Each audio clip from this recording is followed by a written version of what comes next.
Hey guys, my self Chandan Kumar. मैं आप लोगों को चैनल गेन नॉलेज में आप लोगों का स्वागत करता हूं और मैं आप लोगों को आज टॉपिक शुरू करने जा रहा हूं हीट एंड थर्मोडायनेमिक्स।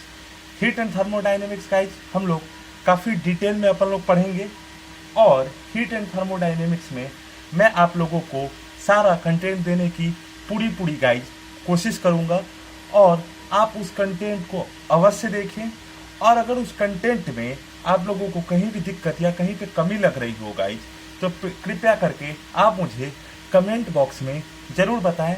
इससे पहले टॉपिक गाइज मैंने यूनिट्स एंड डायमेंशन के 3 वीडियोज, वेक्टर के 3 वीडियोज और फोर्सेस के 2 वीडियोज आप लोगों को प्रोवाइड किया है और अब मैं आने वाले वीडियोज में आप लोगों को अवश्य प्रोवाइड करने जा रहा हूं।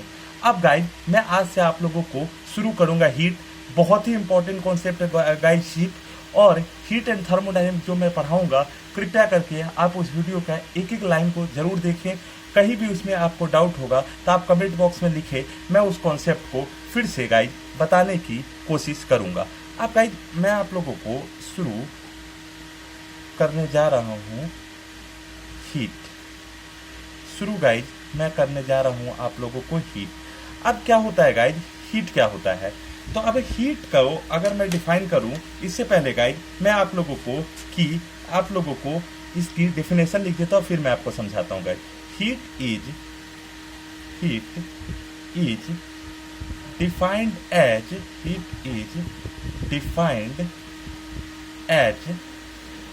the energy transferred. Heat is defined as the energy transferred between two bodies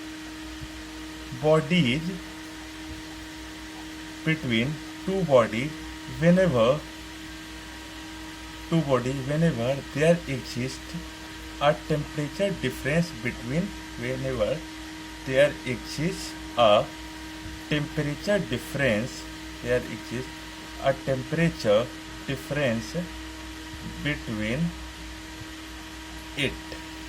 there exists a temperature difference between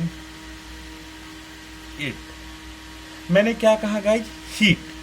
अब देखिए गाइज, हीट को अगर मैं कहूँ तो हीट के बारे में गाइज मैं आप लोगों को कुछ कॉन्सेप्ट बताने जाऊंगा। उस गाइज को आप कॉन्सेप्ट को जो देखिए, तो यहाँ पे गाइज मैंने क्या लिखा? हीट वास्तव में क्या है? Energy transferred between two body whenever there exist a temperature difference between it. मतलब वास्तव में गाइज हीट क्या है? एक फॉर्म ऑफ एनर्जी है जो एग्जिस्ट दो बॉडी के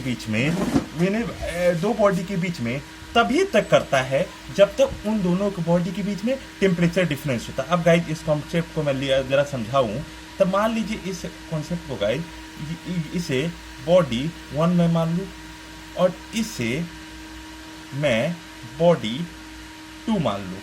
इसे मैं क्या मान लिया गाइज? बॉडी 1। इसे मैं क्या मान लिया गाइज? बॉडी 2।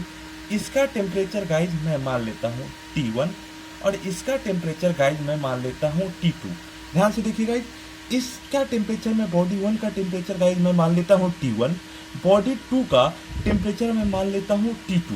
जैसे बॉडी 1 का टेम्परेचर T1 और बॉडी 2 का टेम्परेचर मैं T2 मान रहा हूँ गाइज, तो मैं एक चीज देखूंगा गाइज कि अगर if T1 greater than T2 हो, if T1 greater than T2 हो और बॉडी 1 को कांटेक्ट में बॉडी 2 के अगर लाया जाए गाइज, ये बॉडी 1 है, ये बॉडी 2 है, इसका टेम्परेचर आप मान लीजिए T1, इसका बॉडी का टेम्परेचर मैं मान लूँ T2। अगर कंडीशन होगा T1 ग्रेटर देन T2 और बॉडी 1 को अगर बॉडी 2 के कांटेक्ट में लाऊं तो ये temperature T1 greater than T2 था, तो इसके पास थर्मल एनर्जी अधिक होगा और इसके पास थर्मल एनर्जी कम होगा। तो इसके पास थर्मल एनर्जी अधिक हुआ, इसके पास कम, तो ही एनर्जी हायर से लोअर की तरफ क्या होगी गाइस? ट्रांसफर होगी। फिर से मैं बोलूँगा ये बॉडी 1 है, बॉडी 2 है, इसका टेम्परेचर मैं मान लूँ T1, इसका टेम्परेचर मैं मान लूँ T2। अगर T1 ग्रेटर देन T2 हो और बॉडी 2 के साथ कांटेक्ट में आए, तो अगर एनर्जी इसके पास थर्मल एनर्जी ज़्यादा है और इसके पास कम है, इससे इधर अगर ट्रांसफर होगी गाइस। अच्छा, जब तक ये एनर्जी कब तक ट्रांसफर होगी? whenever we bring the two bodies, whenever we bring the two bodies 1 and 2, whenever we bring the two bodies 1 and 2 in contact, whenever we bring the two bodies in contact, in which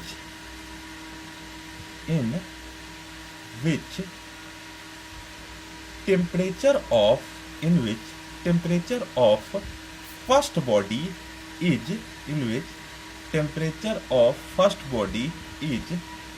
greater than temperature of first body is greater than temperature of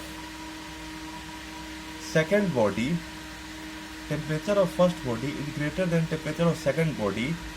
So we know that body 1 has, so we know that body 1 has more thermal energy. Body 1 has more thermal energy as compared to more thermal energy as compared to more thermal energy as compared to body 2. So energy will transfer from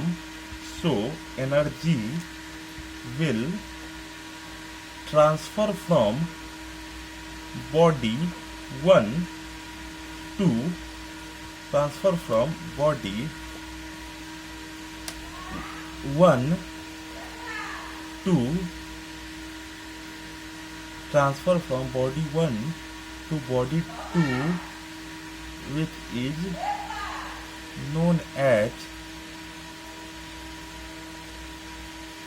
heat. मतलब guys यहाँ पे मैंने क्या कहा, heat वास्तव में क्या define होता है? एक बॉडी 1 मान लीजिए जिसका टेम्परेचर T1, एक बॉडी 2 मान लीजिए जिसका टेम्परेचर T2।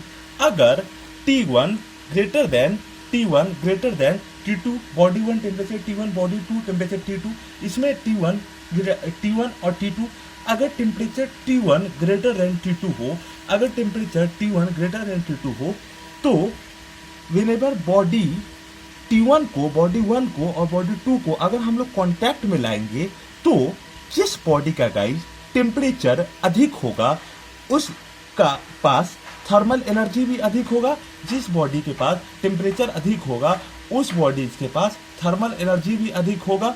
और जैसे ही जिस बॉडी के पास थर्मल एनर्जी अधिक होगा, तो बॉडी एनर्जी फर्स्ट बॉडी से लेकर सेकंड बॉडी के बीच में क्या होगा? ट्रांसफर होगा। जैसे ही एनर्जी फर्स्ट बॉडी से लेकर सेकंड बॉडी की तरफ ट्रांसफर होगा, उसी को गाइस हम लोग क्या कहते हैं? हीट। अब अगर एक बॉडी 1 जिसका टेम्परेचर T1 है, बॉडी 2 जिसका टेम्परेचर T2 है, और कंडीशन गाइस मैं लगा दूं T1 ग्रेटर देन T2, उस पे अगर बॉडी 1 जिसके पास हाई थर्मल एनर्जी है, बॉडी 2 जिसके पास लो थर्मल एनर्जी है, अगर वो हाई थर्मल एनर्जी से लोअर थर्मल एनर्जी की तरफ मूव करे, और तब तक मूव करे जब तक दोनों बॉडीज का टेम्परेचर इक्वल हो जाए, और उसके बाद थर्मल एनर्जी बॉडी 1 से लेकर बॉडी 2 की तरफ मूव करना बंद हो जाए, तो उस कॉन्सेप्ट को गाइज हम लोग क्या कहते हैं? Thermal equilibrium. Thermal equilibrium is defined as the time at which if two bodies are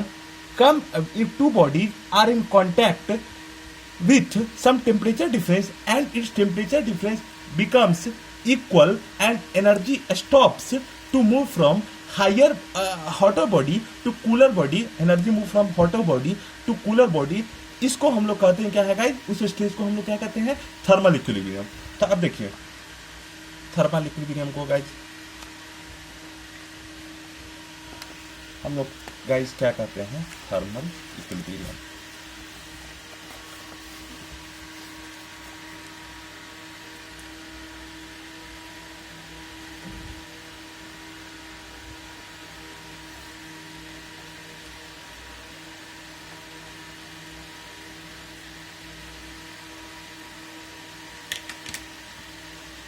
thermal equilibrium, हाँ, it is the state at which it is the state at which two bodies A and D, two bodies A, it is the state at which two bodies A and B came in contact with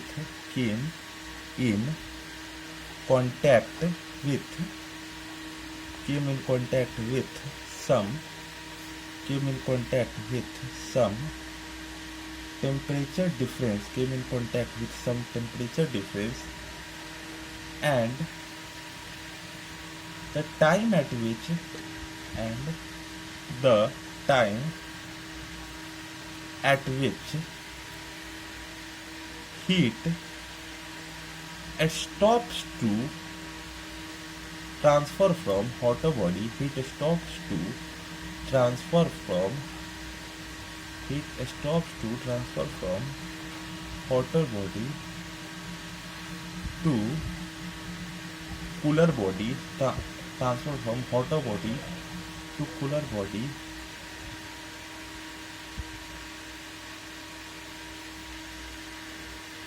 This state is known as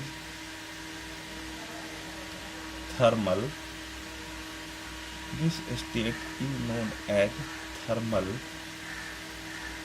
equilibrium. अब guys इसमें मैंने क्या कहा, ये एक ऐसा state है जब कोई दो बॉडी ए मान लीजिए गाइज और दूसरा बॉडी जिसको मान लीजिए बी, अगर दोनों को अगर हम लोग गाइज कांटेक्ट में लाते हैं और उन दोनों के बीच में गाइज अगर टेम्परेचर डिफरेंस एग्जिस्ट करता है और तब तक जब तक temperature difference thermal energy heat body A से लेकर बॉडी बी के बीच में ट्रांसफर होना बंद हो जाए और टेम्परेचर सेम हो जाए, उस कंडीशन को हम लोग गाइज क्या कहते हैं गाइज, थर्मल इक्विलिब्रियम। उस कंडीशन को गाइज हम लोग क्या कहते हैं गाइज, थर्मल इक्विलिब्रियम। ठीक है गाइज, ये कॉन्सेप्ट क्लियर है गाइज। अब गाइज मैं अगला कॉन्सेप्ट आप लोगों को शुरू करूंगा, zeroth law of thermodynamics. Zeroth law of thermo. अब ये लॉ मैं गाइज आप लोगों को बताऊंगा तो आप लोग ये कहिएगा कि इसमें लॉ बनाने की क्या जरूरत थी, ऐसा तो होता ही है, लेकिन उस टाइम पे ये बहुत बड़ी चीज थी, इसलिए गाइज मैं आप लोगों को बताता हूं। पहले मैं स्टेटमेंट लिख देता हूं फिर आपको बताता हूं। देखिए guys, according to zeroth law of thermodynamics, according to zeroth law of thermodynamics, if body A and body B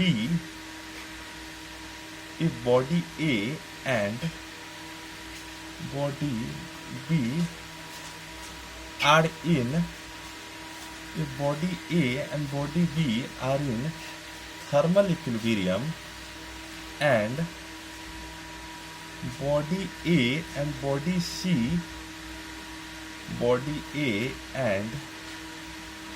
body C are in also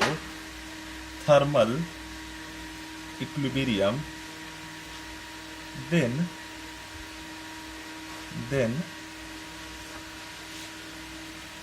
body A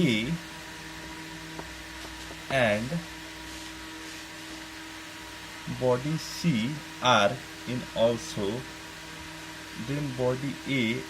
C are in also thermal equilibrium with each other.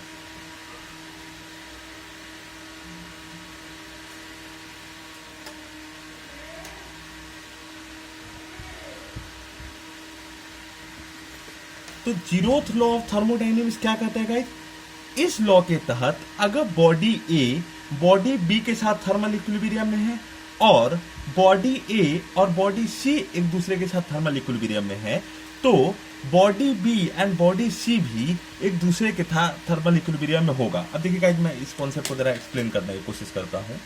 मैं यहां body ए बना दूं, body B बना लूं, body सी बना दूं। अब देखिए गाइस, एक सेकंड गाइस,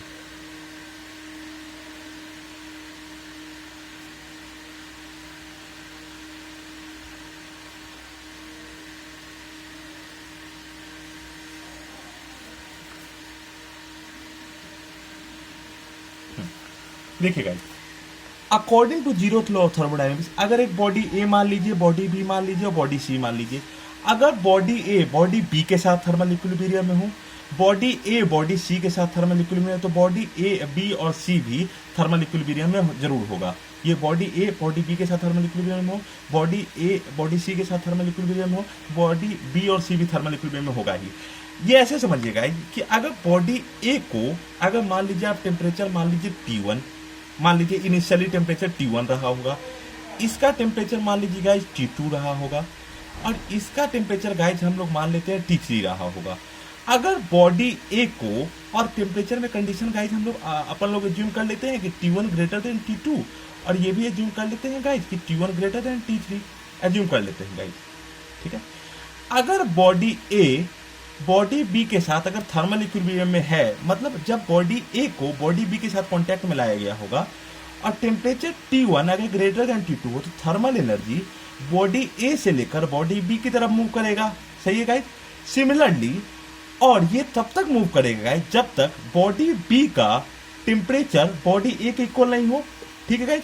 तो मैंने क्या कहा गाइस, अगर बॉडी ए जिसका टेम्परेचर मैं T1 मान लूं, बॉडी बी जिसका टेम्परेचर मैं T2 मान लूं, और अगर बॉडी ए और बॉडी बी को अगर मैं कांटेक्ट में लाऊं, तो थर्मल एनर्जी ए के पास ज्यादा है और थर्मल एनर्जी बी के पास गाइस कम है, तो बॉडी का एनर्जी का ट्रांसफर हायर एनर्जी से लेकर किसके तरफ ट्रांसफर होगा, बॉडी लोअर एनर्जी की तरफ थर्मल एनर्जी ट्रांसफर होगा। और ये तब तक ट्रांसफर होगा जब बॉडी बी का टेम्परेचर बॉडी ए के साथ इक्वल नहीं होगा, तभी तो गाइस ये दोनों थर्मल इक्विलिब्रियम में होगा। और जैसे ही ये दोनों थर्मल इक्विलिब्रियम में होगा गाइस, क्या कंडीशन सेटिस्फाई कर जाएगा कि T1 equals to T2 condition guys satisfy करेगा। सिमिलरली, अगर बॉडी ए इसका टेम्परेचर गाइस अपन लोग T1 माने हैं, बॉडी सी जिसका टेम्परेचर गाइस अपन लोग T3 मानेंगे, और बॉडी ए और बॉडी सी को गाइस अगर अपन लोग कांटेक्ट में लाएंगे और T1 को अगर मैं T3 से अधिक मानूं और बॉडी ए के पास जो थर्मल एनर्जी है बॉडी सी से अधिक मानूं, और जब इस दोनों को गाइस बॉडी को अगर अपन लोग कांटेक्ट में लाते हैं, तो थर्मल एनर्जी ए से सी की तरफ ट्रांसफर होगा। और कब तक ट्रांसफर होगा गाइस, तब तक ट्रांसफर होगा जब तक इन दोनों के बीच में टेम्परेचर इक्वल नहीं हो जाए। और जैसे ही टेम्परेचर इक्वल होगा, ये दोनों बॉडी थर्मल इक्विलिब्रियम में कल आएगा, तो कंडीशन एक और क्या सेटिस्फाई हो जाएगा, T1 इक्वल्स टू T3। अब देखिए guys, T1 equals to T2, T1 equals to T3। अगर LHS इक्वल है तो क्या LHS इक्वल नहीं होगा T2 T3। और अगर कोई दो बॉडी का टेम्परेचर इक्वल हो जाता तो हम लोग क्या बोलते हैं थर्मल इक्विलिब्रियम। तो हेंस प्रूव्ड कि बॉडी बी और बॉडी सी भी थर्मल इक्विलिब्रियम में गाइस जरूर होगा। ये कॉन्सेप्ट गाइस आप लोगों को क्लियर है? कोई दिक्कत होगा आप लोग कमेंट बॉक्स में जरूर लिखिए गाइस। अब मैं अगले टॉपिक पे आ रहा हूं guys, heat transfer. Heat transfer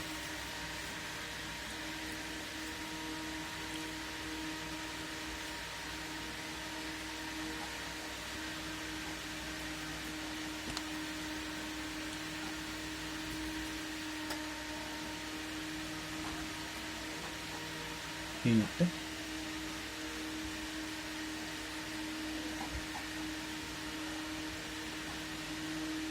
transfer.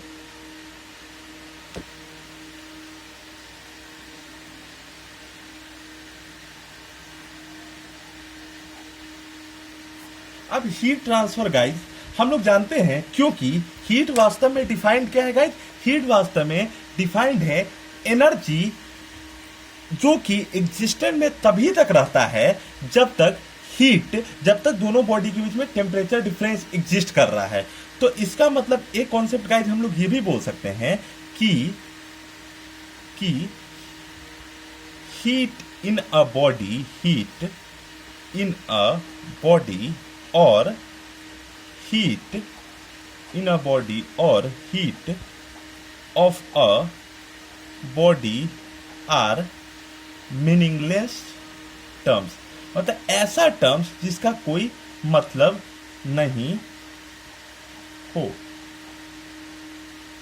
मतलब गाइज हीट ट्रांसफर मैंने क्या कहा, हीट ट्रांसफर में गाइज मैंने ये कहा कि हम लोग जानते हैं कि बॉडी के बीच में अगर टेम्परेचर डिफरेंस होता है तभी एनर्जी बॉडी 1 से लेकर बॉडी 2 के बीच में क्या करता है, ट्रांसफर करता है। और जैसे ही दोनों बॉडी टेम्परेचर इक्वल हो जाता है तो दोनों बॉडीज का के बीच में एनर्जी ट्रांसफर होना भी बंद हो जाता है। मतलब उन दोनों बॉडी के बीच में हीट भी ट्रांसफर नहीं होता है। मतलब हीट इन अ बॉडी और हीट ऑफ अ बॉडी, मतलब हीट किसी बॉडी में, हीट किसी बॉडी का एक क्या है गाइज, एक मीनिंगलेस टर्म है गाइज। तो ये कॉन्सेप्ट क्लियर है guys, heat in a body और हीट ऑफ अ बॉडी एक क्या है गाइज, एक मीनिंगलेस टर्म है गाइज। अब देखिए गाइज एक कॉन्सेप्ट मैं आप लोगों को बताऊंगा, हीट ट्रांसफर। अब हीट ट्रांसफर मैं शुरू करूं इससे पहले आप लोगों को एक कॉन्सेप्ट गाइज बताना मैं भूल गया। प्लीज आप लोग इस कॉन्सेप्ट के लिए हमें क्षमा कीजिए। देखिए गाइज मैं आप लोगों को जो कॉन्सेप्ट बताऊंगा कि जो यूनिट्स ऑफ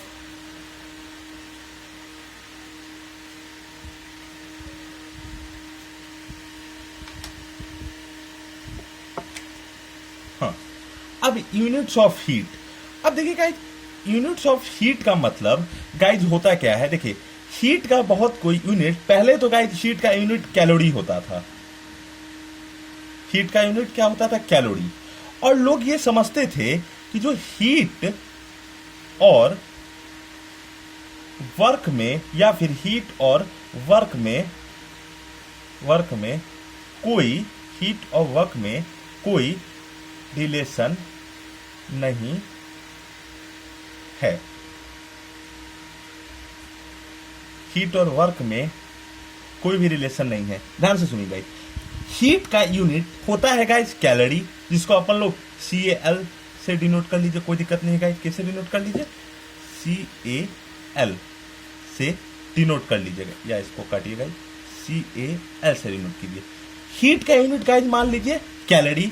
अब मैंने क्या कहा गाइस, हीट और वर्क में पहले लोग समझते थे दोनों डिफरेंट फिजिकल क्वांटिटीज है, दोनों क्या है, डिफरेंट फिजिकल क्वांटिटीज है। लेकिन बाद में जब बहुत सारे रिसर्चेज हुए तब हम लोगों को पता चला कि हीट और वर्क भी आपस में गाइज रिलेटेड है। और हीट और वर्क गाइज आपस में रिलेटेड होने का मैं वजह आपको दूंगा। इससे पहले मैं आप लोगों को अगर कारण दे दूं कि हीट कब कब जनरेट होता है गाइज, जब भी हम लोग अपने दोनों हाथ को ऐसे जब रगड़ते हैं काफी टाइम तक, when we rub our hand, when we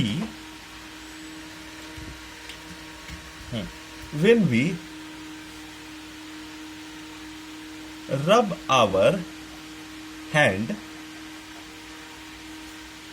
it generates heat. When we rub our hand, it generates heat. दूसरा एग्जांपल क्या हो सकता है guys, when vehicle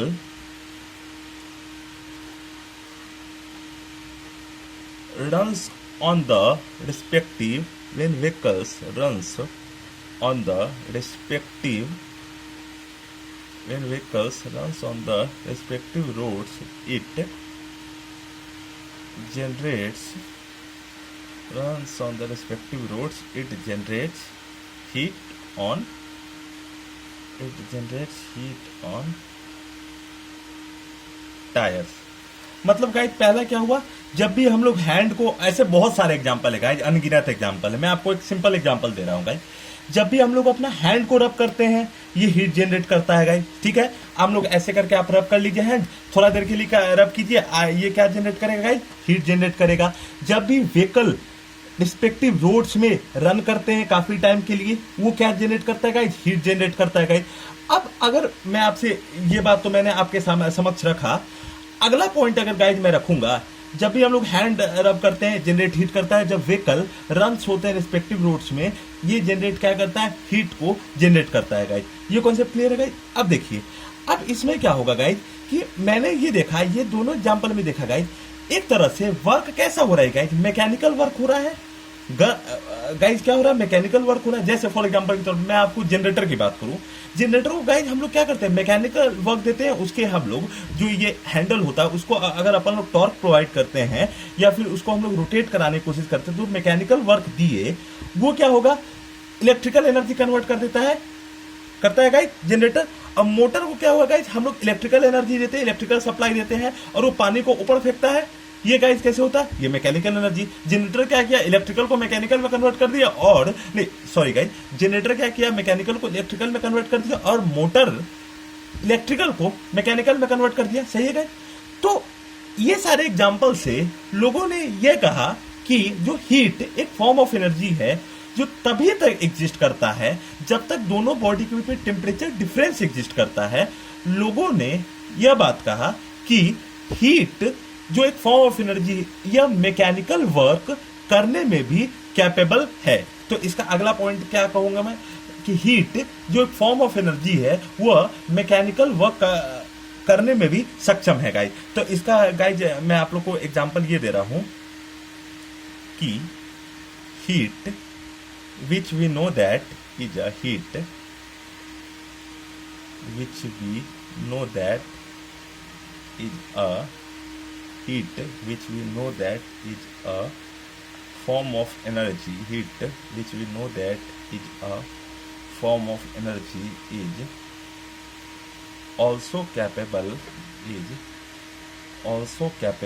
to do, is also capable to do mechanical, is also capable to do mechanical work. मैंने क्या बोला guys, जो heat एक फॉर्म ऑफ एनर्जी है जिनको हम लोग जानते हैं जो तभी तक एग्जिस्टेंस में रहता है जब तक उन दोनों की बॉडी के बीच में अगर टेम्परेचर डिफरेंस एग्जिस्ट करता है। वो एक ऐसा फॉर्म ऑफ एनर्जी है जो कि कैपेबल है, किस चीज के लिए कैपेबल है, मैकेनिकल वर्क को करने में के लिए, मैकेनिकल वर्क को करने के लिए वो क्या है गाइस, कैपेबल है। ये कॉन्सेप्ट क्लियर है गाइस। अब अगला कॉन्सेप्ट जो आप लोगों के लिए बहुत इंपॉर्टेंट है, बहुत ही ज्यादा इंपॉर्टेंट है, मैं आप लोगों को बताऊंगा कि हम लोग जानते हैं गाइस, एक सेकंड मैं अगला पॉइंट लिखूंगा गाइस, कि वर्क का यूनिट क्या होता है गाइस, जूल। 9th क्लास में भी आपने वर्क का जूल तो पढ़ा ही होगा। और हीट का यूनिट क्या होता है गाइस, कैलोरी। तो गाइस ये देखा गया कि अगर अपन लोग एक थर्मल फ्लास्क ले, एक थर्मल फ्लास्क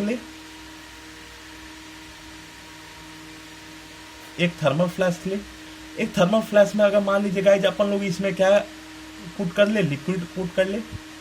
एक थर्मल फ्लास्क ले, इसमें अपन लोग क्या करें, एक लिक्विड पुट कर ले। कितना लिक्विड पुट करें, 1 ग्राम ऑफ वाटर। हम लोग ये भी जानते हैं गाइस कि वर्क का यूनिट जूल होता है और हीट का यूनिट कैलोरी होता है। एक थर्मल फ्लास्क ले, उसमें हम लोग लिक्विड पुट कर ले 1 ग्राम। तो 1 कैलोरी वही अमाउंट ऑफ वर्क है जो कि 1 ग्राम ऑफ वाटर को टेम्परेचर 14.5 डिग्री सेंटीग्रेड से लेकर 15.5 डिग्री सेंटीग्रेड मैकेनिकल वर्क करने में लगेगा। फिर से सुनिए गाइस, वर्क का यूनिट क्या होता है, जूल। हीट का यूनिट क्या होता है गाइस, कैलोरी।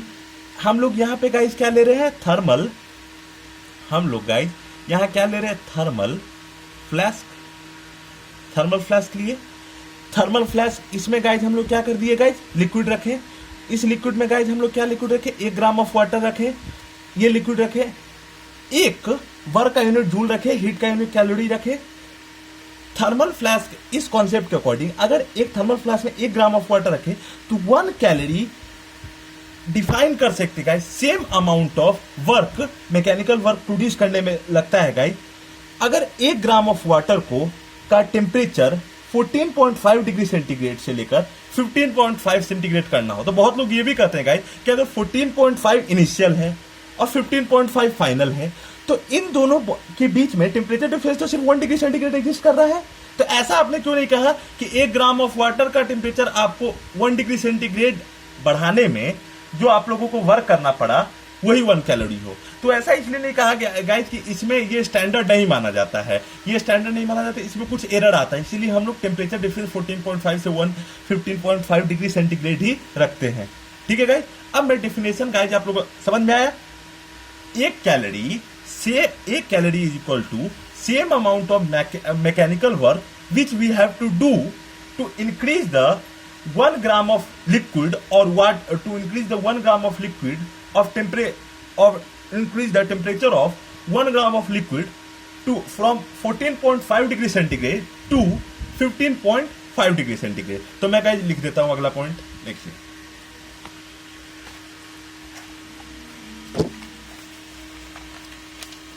देखिए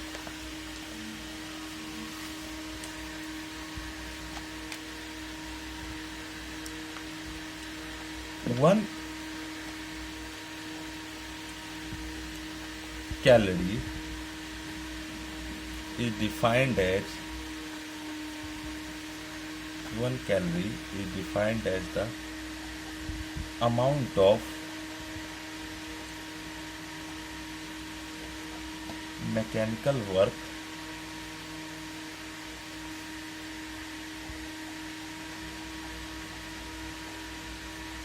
which we have to do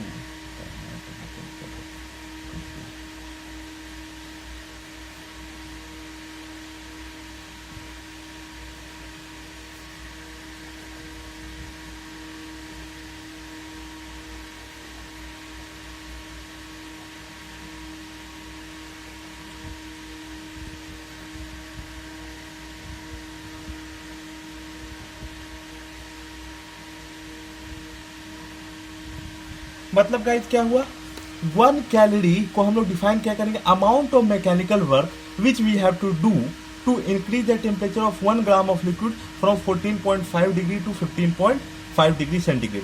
इसी के बीच में गाइस अपन लोग एक रिलेशन भी स्टैब्लिश करेंगे, 1 calorie is equals to 4.186 joule. 1 calorie is equals to 4.186 joule. Approximately इसी को अपन लोग ऐसे भी लिखते हैं 4.2 जूल, ऐसे भी अपन लोग लिखते हैं। तो 1 कैलोरी इक्वल टू 4.186 जूल और 4.2 जूल। बहुत इंपॉर्टेंट रिलेशन है गाइस, इसको मैं ट्रिपल स्टार मारूंगा, अवश्य ध्यान रखिए गाइस। अब गाइस मैं आप लोगों को अगला टॉपिक की तरफ ले जा रहा हूं। अगला टॉपिक के हिसाब से गाइस मैं आप लोगों को जब ले जाऊंगा तो अगला टॉपिक गाइस हो जाएगा मैकेनिकल इक्विवेलेंट ऑफ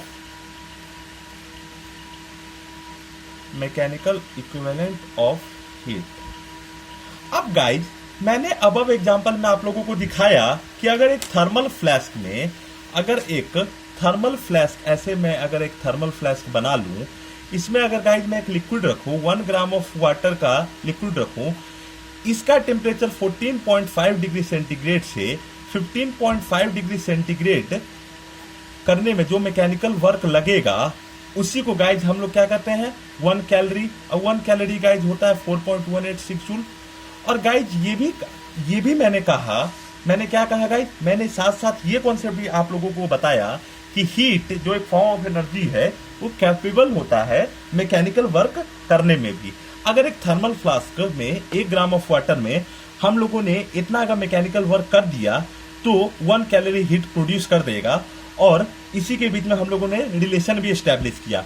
तो मैकेनिकल इक्विवेलेंट ऑफ हीट ये कहता है गाइस कि अगर if we have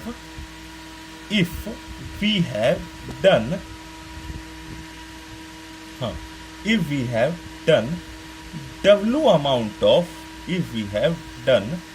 W amount of work on any body to produce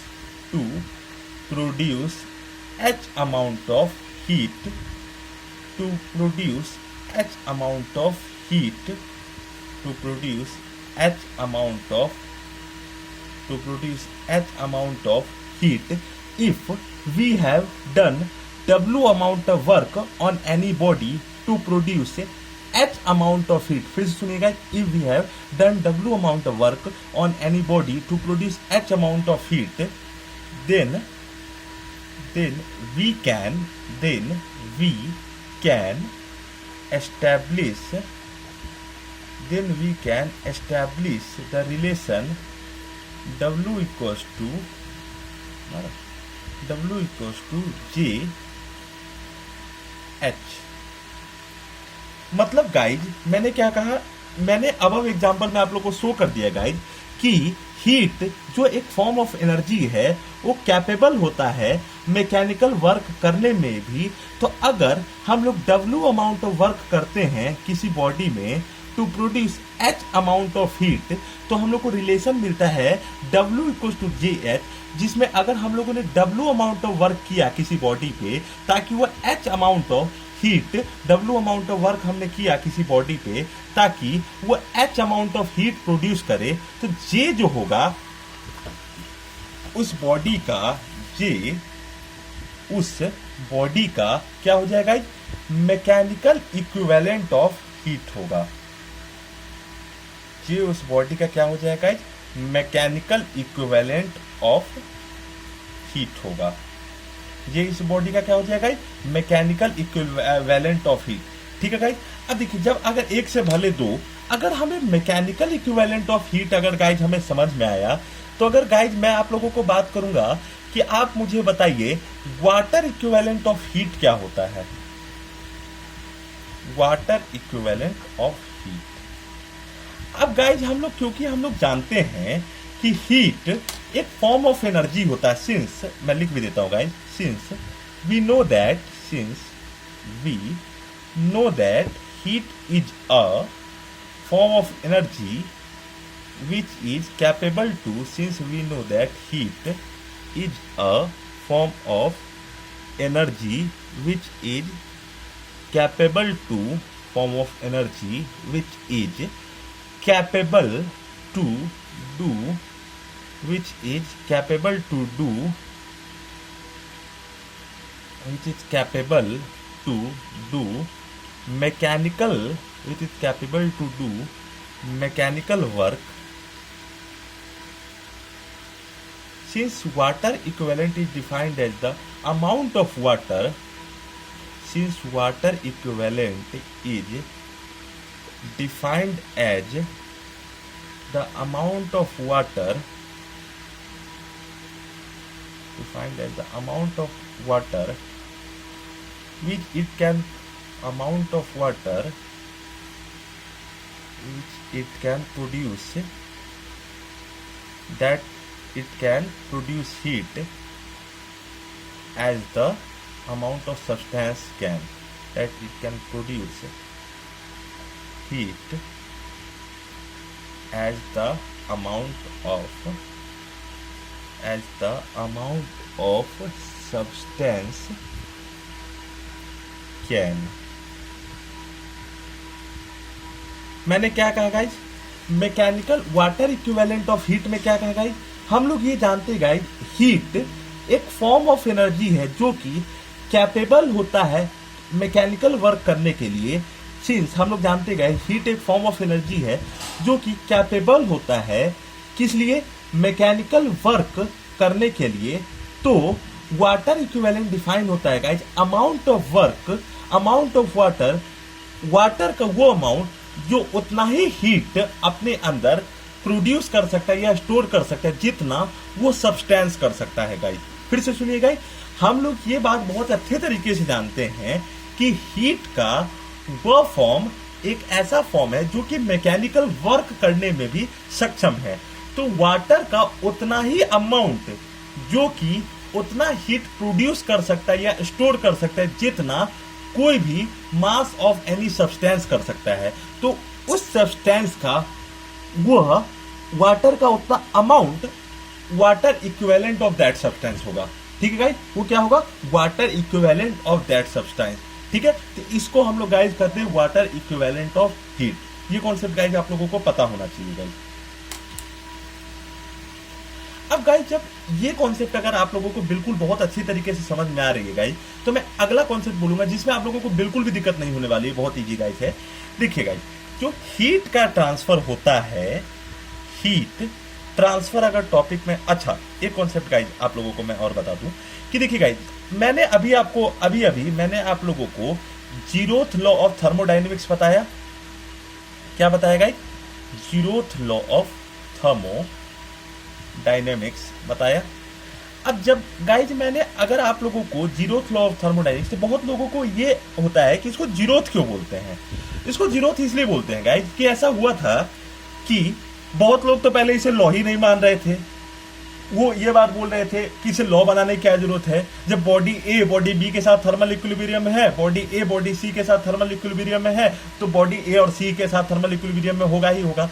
ये बात गाइज हीट के केस में तो सही है, लेकिन आप एक बात मान लीजिए, मानिए गाइज कि अगर एक पर्सन ए में मान लू, दूसरा पर्सन में मान लू गाइज बी मान लू, अब दूसरा पर्सन में, तीसरा पर्सन में मान लू सी मान लू। ध्यान से देखिए गाइज, एक पर्सन में ए मान लू, दूसरा पर्सन में बी मान लू, तीसरा पर्सन गाइज मैं इसे सी मान लू। अगर ए बी को जान रहा है, ए बी को जानता है और ए सी को भी जानता है, जरूरी है कि बी और सी को जानेगा? ऐसा तो कोई जरूरी नहीं है गाइज। तो क्या रियल लाइफ में कहां अप्लाई हुआ जीरोथ लॉ? फिर से देखिए गाइज, अगर ए बी का फ्रेंड है, ए और बी के बीच में अच्छा फ्रेंडशिप है, ए और सी के बीच में फ्रेंडशिप है, तो बी और सी के बीच में फ्रेंडशिप होगी? कोई जरूरी नहीं, हो भी सकती है, नहीं भी हो सकती है। अगर हो जाए तो लॉ का मतलब क्या होता है? लॉ का मतलब होता है कि वो हर सिचुएशन तो गाइस चेंज होगा, क्योंकि हर सिचुएशन हर कंडीशन के अकॉर्डिंग ही कोई लॉ बनता है, लेकिन वो यूनिवर्सली कोई भी बॉडी के लिए वो क्या हो, एप्लीकेबल हो। लेकिन ये एप्लीकेबल कहां हो पा रहा है गाइस? अब देखिए गाइस, तो रियल लाइफ में तो ऐसा एप्लीकेबल नहीं हुआ। अब गाइस मैं आपको जीरोथ लॉ ऑफ थर्मोडायनेमिक्स में ये बताने जा रहा था कि इसको जीरोथ लॉ क्यों बोलते हैं। इसको जीरोथ लॉ बोलने का वजह यह है गाइस कि अगर ये जो लॉ आया था ना गाइस, ये first law of thermodynamics, second law of thermodynamics, third law of thermodynamics के बाद ये लॉ आया था। फिर से देखिए गाइस, मैं क्या बोल रहा, first law of thermodynamics, second law of thermodynamics और थर्ड लॉ ऑफ थर्मोडायनेमिक्स के बाद में ये लॉ आया था। अब जब बाद में आया था गाइस, तो या फिर सेकंड और थर्ड के बाद नहीं, लेकिन फर्स्ट के बाद आया था, तो किताबें बहुत जगह छप चुकी थी, पब्लिश हो चुकी थी, तो फर्स्ट को सेकंड करना जरूरी नहीं था, क्योंकि ये तो सबसे बेसिक नियम है गाइस। फर्स्ट और सेकंड थर्ड लॉ, तो इसके बाद ही इसे स्टैंडर्ड नियम है, ये बेसिक नियम थी, किताबें छप चुकी थी। तो फर्स्ट से पहले क्या आता है, जीरोथ आता है, तो इसलिए गाइस इसका नाम जीरोथ लॉ ऑफ थर्मोडायनेमिक्स पड़ा। तो मैं पॉइंट लिख देता हूं guys, since it is known as zeroth law of thermodynamics because zeroth law of thermodynamics because it law of thermodynamics because it came after first law and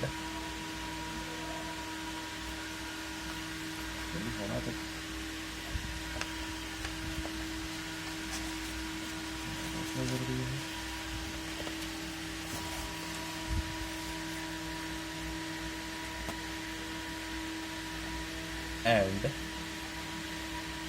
all the books were published, all the books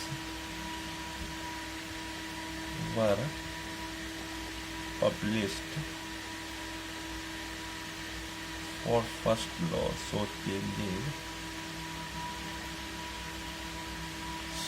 changes can't be,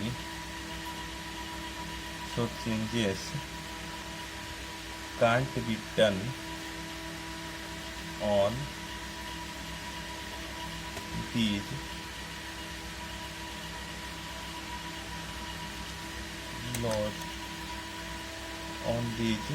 laws, so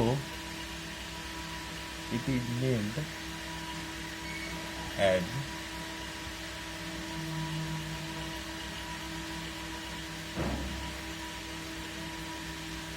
zeroth law of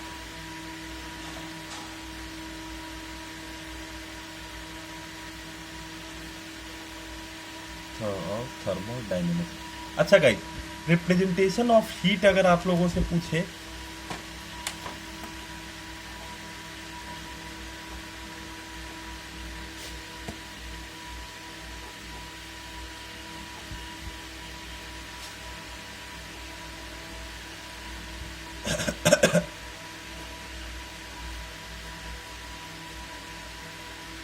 तो represent होता है guys Q से। ठीक है guys, representation of heat कैसे होता है guys? Q से। अब गाइस मैं हीट ट्रांसफर में आ रहा हूं, थोड़ा सा मैं आप लोगों को बताऊंगा, फिर ये लेक्चर में एंड करूंगा। देखिए गाइस, हीट क्या होता है वास्तव में गाइस? हीट वास्तव में एनर्जी ट्रांसफर्ड है बिटवीन टू बॉडी। हीट का मैं अगला डेफिनेशन गाइस अगर मुझे लिखना होगा तो क्या होगा? It is basically energy transferred between basically energy transferred between two bodies is basically energy transferred between two bodies unless there exists temperature difference, unless there exists temperature difference।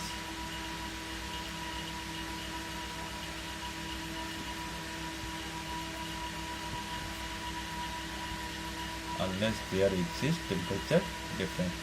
अब heat body A से लेकर body B की तरफ, ध्यान से देखिएगा, heat body A से लेकर बॉडी बी की तरफ मूव करे टेम्परेचर T1, टेम्परेचर T2, अगर T1 greater than T2, so heat energy body A से लेकर बॉडी बी की तरफ ट्रांसफर हो, उसका तीन तरीका होता है गाइस, तीन माध्यम होता है जिसकी वजह से जो दोनों बॉडी के बीच में टेम्परेचर डिफरेंस एग्जिस्ट कर रहा है वो दोनों थर्मल इक्विलिब्रियम में आ सके। So there are three methods available, there are three methods available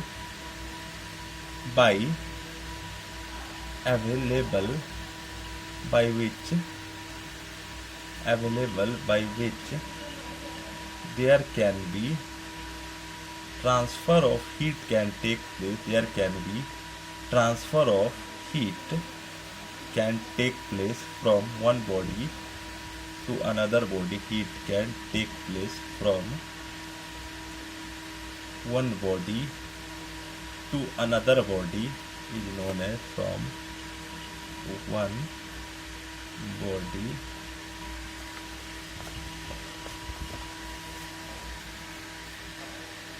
okay sorry guys आप लोग को दिखा रहा, sorry, to another body is known as heat as another body are as follows।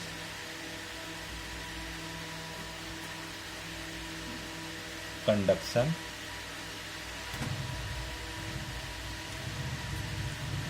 Convection और radiation. Conduction, convection और radiation. ध्यान से देखिएगा, तीन लॉ अवेलेबल होते हैं हीट ट्रांसफर का बॉडी ए से लेकर बॉडी बी के बीच में। अगर बॉडी ए से लेकर बॉडी बी के बीच में अगर temperature difference T1, T2 exist कर रहे हैं, तीन तरीके अवेलेबल होते हैं गाइज, कंडक्शन, कन्वेक्शन और रेडिएशन। अब गाइज होता है कंडक्शन, कन्वेक्शन और रेडिएशन। अब गाइज आता है कंडक्शन के बारे में मैं डिस्कशन करूं, कंडक्शन क्या होता है। देखिए गाइज, अगर कंडक्शन, देखिए कंडक्शन में गाइज क्या होगा, अगर ये रॉड ले लूं, ये रॉड ले लूं, जिसका गाइज मैं मास मान लेता हूं m, लेंथ मान लेता हूं l, मान लेता हूं, ठीक है। तो कंडक्शन के हिसाब से गाइज अगर मैं यहाँ पे एक हीट सप्लाई इसे प्रोवाइड करूँ, मान लीजिए गाइज यहाँ पे मैं एक हीट सप्लाई इसे प्रोवाइड कर रहा हूँ गाइज। अब देखिए गाइज होगा क्या कि अगर मैं रॉड लूँ जिसका मास m है, लेंथ l है, इस पॉइंट पे अगर मैंने हीट सप्लाई अगर किया, ध्यान से देखिए गाइज, मैंने रॉड लिया जिसका मास m है, लेंथ l, अगर मैंने इसे हीट सप्लाई दिया तो सबसे पहले ये जो पार्टिकल या मॉलिक्यूल्स, यहाँ पे करोड़ों ऐसे आइटम्स होंगे, करोड़ों मॉलिक्यूल्स होंगे जिससे ये मिलकर ये बना होगा। अगर ये मास एम लेंथ एल है, अगर गाइज मैंने इसे अगर हीट देना शुरू किया, इस पार्टिकल के पास एनर्जी आएगा। एनर्जी कैसा गाइज एनर्जी आएगा?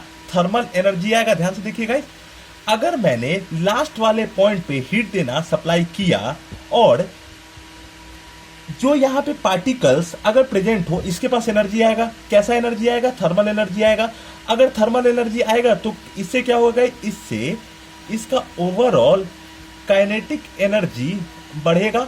अब ओवरऑल इसका काइनेटिक एनर्जी बढ़ेगा तो जो इसके जस्ट नेबर में जो पार्टिकल्स होंगे उससे ये क्या करेगा? कोलाइड करेगा। जैसे ही उससे कोलाइड करेगा तो हम लोग जानते हैं गाइस कि कोलिजन, हम लोग ये भी जानते हैं guys, collision also produces heat. Collision also produces heat. ध्यान से देखिए गाइस, ये मास एम है, लेंथ एल है। अगर मैंने इसे हीट दिया और जैसे ही मैंने हीट दिया गाइस, ये इस पार्टिकल के पास ओवरऑल काइनेटिक एनर्जी इंक्रीज हो जाएगा। जैसे इस पार्टिकल के पास ओवरऑल काइनेटिक एनर्जी इंक्रीज होगा, ये जस्ट इसके जो नेबरर एटम है उसके साथ ये क्या करेगा गाइस? कोलाइड करेगा। जैसे इसके जस्ट जो नेबरर एटम के साथ कोलाइड करेगा उससे हीट प्रोड्यूस होगा। फिर थर्मल एनर्जी इसके नेबरर एटम के पास क्या हो जाएगा? इंक्रीज होगा। ऐसे ही ये जस्ट बगल वाले करके ये अब अपना जो इसके पास नेट काइनेटिक एनर्जी इंक्रीज हुआ ड्यू टू इसको सप्लाई दिया गया थर्मल एनर्जी को, तो ये ओवरऑल जो इसका एनर्जी इंक्रीज हुआ, ये बगल वाले एटम को ये क्या करेगा गाइस? एनर्जी क्या करेगा गाइस? ट्रांसफर करेगा। और जैसे एनर्जी अगर ट्रांसफर करेगा, मैं सप्लाई कहां कर रहा हूं? इस एंड पे कर रहा हूं और ये एंड गर्म हो जा रहा है गाइस। क्यों गर्म हो रहा है? क्योंकि जिस पार्टिकल को जो इसके जस्ट कांटेक्ट में था, जो इसके साथ क्या था? जस्ट कांटेक्ट में था, उससे क्या मिला गाइस? ओवरऑल थर्मल एनर्जी मिला। ओवरऑल थर्मल एनर्जी मिलने से क्या हुआ guys? Overall kinetic energy increase हुआ। ओवरऑल काइनेटिक एनर्जी इंक्रीज होने के शायद के कारण क्या हुआ गाइस? इसके पास या जस्ट बगल में जो नेबरर एटम है उसके साथ क्या करेगा? वो कोलाइड करेगा। जैसे ही जस्ट नेबरर जो एटम है उसके साथ अगर वो कोलाइड करेगा तो फिर हीट प्रोड्यूस होगा। फिर उसके पास ओवरऑल थर्मल एनर्जी इंक्रीज होगा, काइनेटिक एनर्जी इंक्रीज होगा और वो जस्ट नेबरर एटम के साथ टकराएगा। और ये प्रोसेस एक चेन के फॉर्म में, ये जो करोड़ों एटम्स मॉलिक्यूल जिससे ये मिल के बना हुआ है वो यहां तक पहुंचेगा और ओवरऑल ये रॉड क्या हो जाएगा गाइस? गर्म होगा। तो मैं ये कॉन्सेप्ट आपको क्लियर है गाइस? कॉन्सेप्ट क्लियर हुआ? मैं फिर से बता देता हूं। अगर ये मास एम लेंथ एल है, मैंने इस सिरा पे जो दूसरा वाला एंड है उसे हीट सप्लाई करना प्रोड्यूस किया, हीट सप्लाई दिया। जैसे ही मैंने इसे अगर हीट सप्लाई दिया, इसके पास क्या हुआ guys? Overall kinetic energy increase हुआ। क्यों इंक्रीज हुआ? Due to supply of thermal energy. जैसे ही उसके पास थर्मल एनर्जी अधिक हुआ, वो अपने नेबरर एटम्स के साथ वो कोलाइड किया, नेबरर एटम के साथ कोलाइड किया। फिर उसे जो नेबरर एटम है उसे थर्मल एनर्जी मिला। उसे थर्मल एनर्जी मिला तो उसके पास ओवरऑल काइनेटिक एनर्जी इंक्रीज हुआ। ओवरऑल उसके पास काइनेटिक एनर्जी हुआ तो फिर उसके बाद वो नेबरर एटम के साथ टकराया और ऐसे एक चेन के फॉर्म में चलता रहा। सभी का थर्मल एनर्जी बढ़ा, हीट एनर्जी बढ़ा, काइनेटिक एनर्जी बढ़ा और ओवरऑल टेम्परेचर क्या हुआ? रॉड का इंक्रीज हो गया। तो अब गाइज अगर मैं एक्सप्लेन करूंगा कि कंडक्शन क्या होता है गाइज, तो कंडक्शन का पूरा प्रोसेस अगर गाइज मैं लिखने जाऊं तो क्या होगा guys?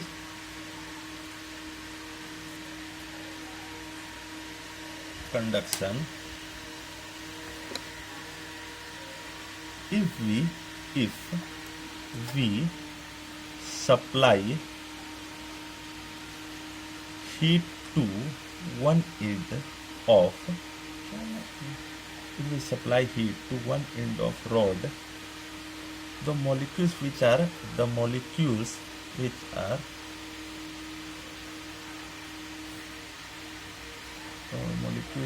are very much closer gets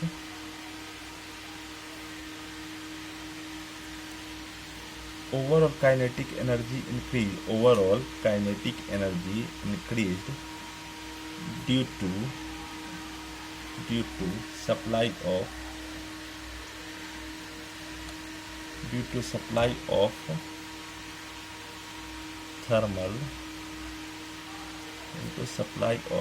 thermal energy and it collides with it collides with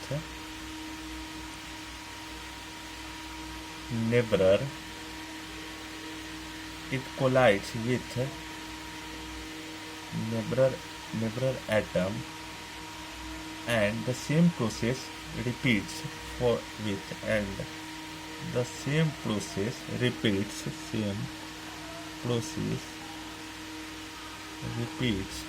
with neighbor atom,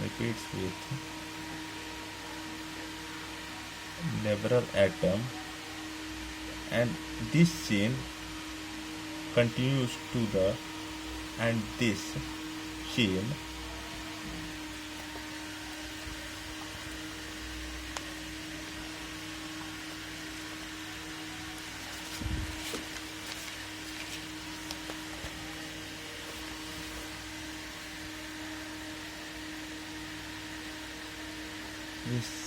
continues to the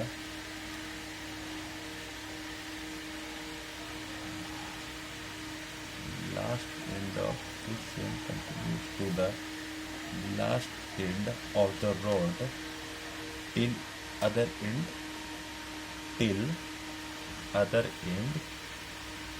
becomes hotter,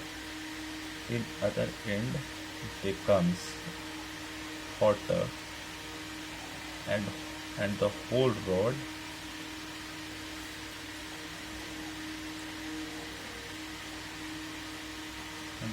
rod becomes hot, and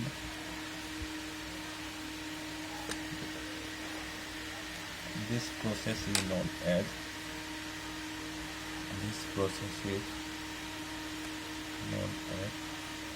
conduction.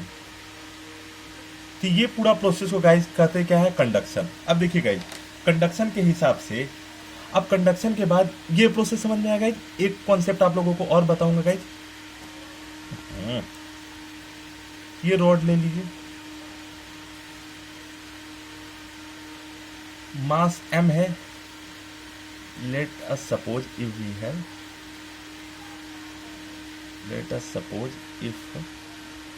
we have taken let us suppose if we have taken a rod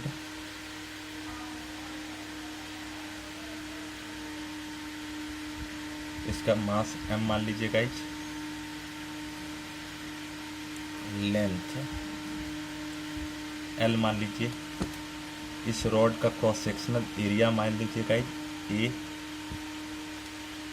इसका temperature मान लीजिए guys T1, इसका temperature guys मान लीजिए T2 की। ठीक guys, तो जो हीट ट्रांसफर होगा डेल्टा Q, जो हीट सप्लाइड जो होगा वो डायरेक्टली प्रोपोर्शनल होता है गाइज। हीट सप्लाइड जो होता है डायरेक्टली प्रोपोर्शनल होता है क्रॉस सेक्शनल एरिया। ठीक है, जो क्रॉस सेक्शनल एरिया गाइज जितना ज़्यादा होगा, as A is greater delta Q, cross sectional area जितना ज़्यादा होगा वो हीट सप्लाई उतना ज़्यादा रखेगा। उसका एस क्या होता है गाइज, मैं आप लोगों को बताऊंगा कैलोरीमेट्री वाले चैप्टर में। स्पेसिफिक हीट कैपेसिटी उसका उतना ज़्यादा होगा, उतना ही ज़्यादा वो हीट रख पाएगा। और जितना ज़्यादा हीट रख पाएगा गाइज क्या होगा, जितना ज़्यादा हीट रख पाएगा उसके पास हीट सप्लाइड, हीट एब्जॉर्ब करने की शक्ति भी उतना ही ज़्यादा होगी। तो इस तरीके से गाइज क्रॉस सेक्शनल एरिया पे T1 माइनस T2 पे, ठीक है, यह जिसको अपन लोग डेल्टा T भी कहते हैं गाइज, ये क्या होगा गाइज, ये फॉर्मूला किसके लिए वैलिड है guys, for large difference of temperature. अगर स्मॉल डिफरेंस हो जाएगा वही गाइज हो जाएगा, क्या हो जाएगा गाइज, स्मॉल डिफरेंस। तो इसको हम लोग क्या कहेंगे गाइज, dt कहेंगे। ठीक है, तो डेल्टा क्यू और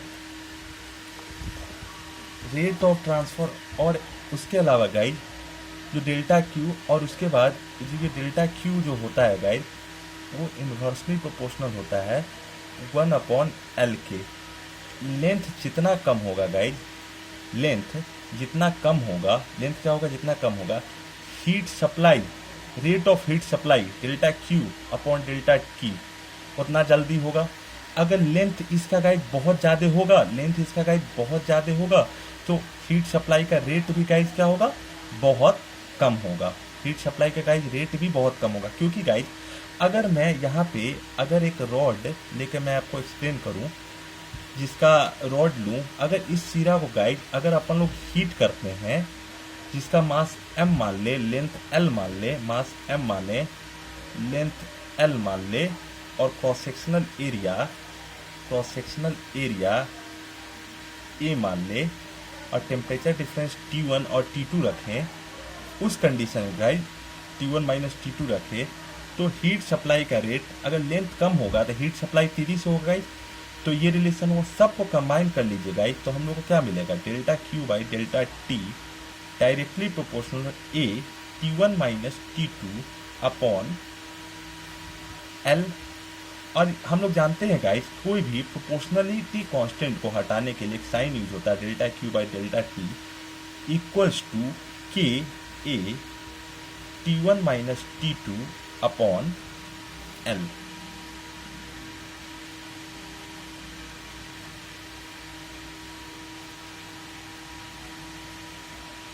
इसको हम लोग क्या कहते हैं guys, thermal conductivity, thermal conductivity, thermal conductivity, thermal conductivity constant. क्या कहते हैं गाइस, थर्मल कंडक्टिविटी कांस्टेंट। अब गाइस थर्मल कंडक्टिविटी क्या होता है गाइस, कंडक्ट करने का मतलब क्या होता है गाइस, एक जगह से दूसरे जगह पहुंचाने की क्षमता। थर्मल कंडक्टिविटी में गाइस, थर्मल कंडक्टिविटी को गाइस अगर मैं आपको एक्सप्लेन करूं तो मतलब क्या होगा गाइस, थर्मल कंडक्टिविटी का गाइस मतलब ये होगा, कंडक्ट करने का मतलब ये होता है, एक सेकंड गाइस, एक सेकंड, थर्मल कंडक्टिविटी को मैं एक्सप्लेन करूंगा गाइस। थर्मल कंडक्टिविटी का में गाइस ये होता है कि कंडक्ट करने का मतलब क्या होता है, कंडक्ट करने का मतलब गाइस होता है एक जगह से दूसरे जगह पहुंचाने की क्षमता या कंडक्टिविटी, कंडक्ट करने की एबिलिटी, उसको हम लोग क्या कहते हैं, कंडक्टिविटी। तो एक जगह से एक जगह से दूसरे जगह पहुंचाने की क्षमता, एक जगह से दूसरे जगह पहुंचाने की, एक जगह से दूसरे जगह पहुंचाने की क्षमता, उसी को हम लोग क्या कहते हैं गाइस, कंडक्टिविटी कहते हैं। एक जगह से, अगर एक जगह से दूसरे जगह जो हम लोग करवाना चाहते हैं, कंडक्ट पहुंच ही नहीं पा रहा है, तो हम लोग क्या कहेंगे कि इसका कंडक्टिविटी वीक है। ठीक है गाइस। अब कंडक्टिविटी कुछ भी हो सकता है गाइस, इलेक्ट्रिकल हो सकता है, मैकेनिकल हो सकता है, जो आप लोगों को करवाना है आप करवा सकते हैं अपनी सेवा के अकॉर्डिंग। लेकिन कंडक्टिविटी में क्या मतलब गाइस होगा, एक जगह से दूसरी जगह पहुंचाने की क्षमता, तो कंडक्ट करने की एबिलिटी कंडक्टिविटी। और थर्मल मतलब क्या हो गया गाइस, हीट। थर्मल वर्ड ही का मतलब क्या होता है, हीट। तो the ability of an object to transfer heat from one place to another is known as thermal conductivity. Conductivity का क्या मतलब हुआ, कंडक्ट करने की एबिलिटी, उसी को हम लोग क्या करेंगे, कंडक्टिविटी कहेंगे। कंडक्टिविटी हम लोग करेंगे, किसको मतलब क्या हुआ गाइस, कंडक्ट करने की एबिलिटी, उसको हम लोग कहेंगे कंडक्टिविटी।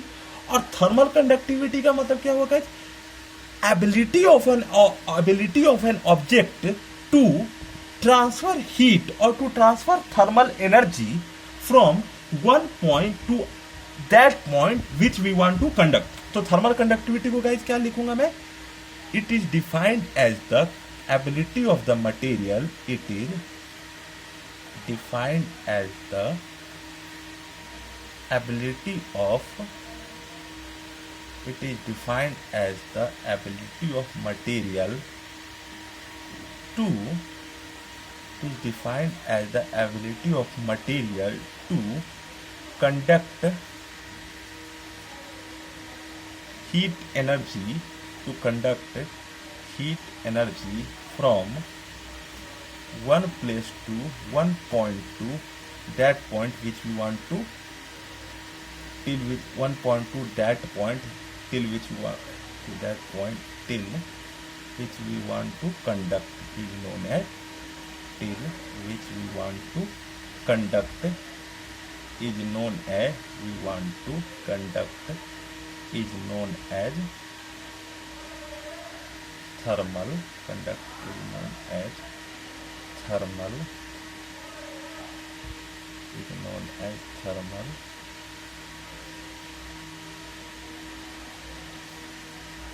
कंडक्टिविटी। तो गाइज आज का लेक्चर मैं यही एंड कर रहा हूं।